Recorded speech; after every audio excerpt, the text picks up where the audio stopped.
Mabuti na lang natanggal na yung guwantes na yun. Ang pili talaga nun, ano? Nagdikit lang po yung item kaya nagloko ang programming. Alam mo siya, mabuti pa. Itapon mo na yung guwantes na yun at baka magkarwisyo pa tayo dito eh. Huwag po kayong mag-alala, tatay. Aayusin ko lang po yun. At magagamit na ng maayos ni Roda. Sigurado ka, dito magkarwisyo ha? Opo.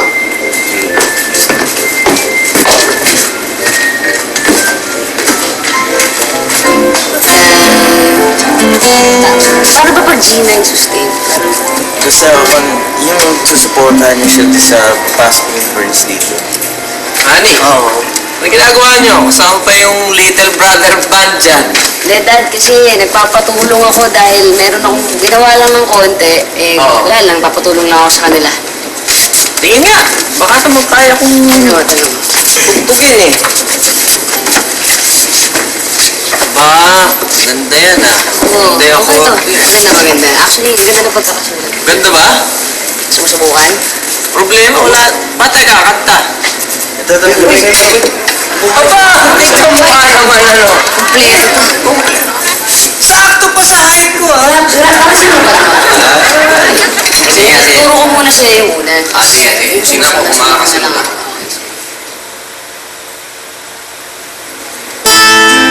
Parang gano'n ah. Parang gano'n.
Marami yata po kami. Ito naman ako.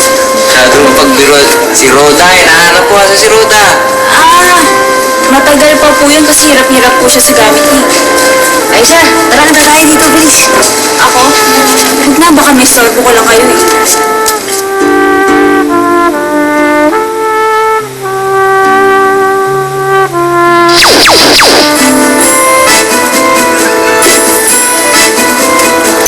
Hoy, Ann! Gagawin mo muna ang sahig! Unahin mo ang paghugas ng pinagkainan! Opo. Bisa mo.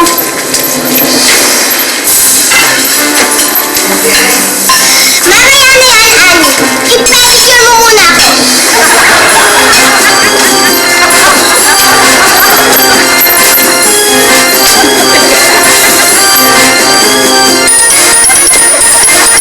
Ann, di ba sinabi ko na sa'yo, pinturahan mo muna yung bubong?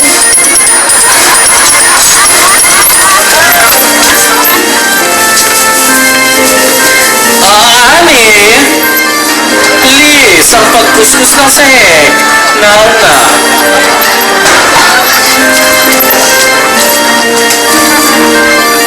Alam mo, Anya, ang tamad-tamad mo.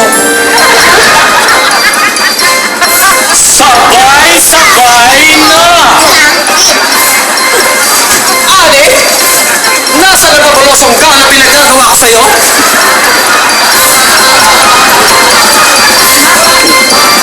Kung nagagawa sa'yo. Hindi mo ba nagagawa mabalosong ka na pinagagawa ko sa'yo kung sa gayon? Ikaw ay may iwan dito sa bahay at hindi mo makikilala ang mahal na prinsipe.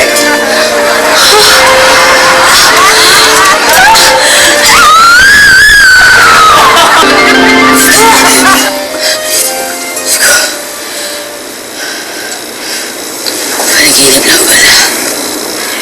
Hindi ba pwedeng maghilik na lang habang natutulog, hindi yung sumisigaw? I'm sorry. Naman kasi sa akin pa tinabi. Talaga tong si tatay, oh.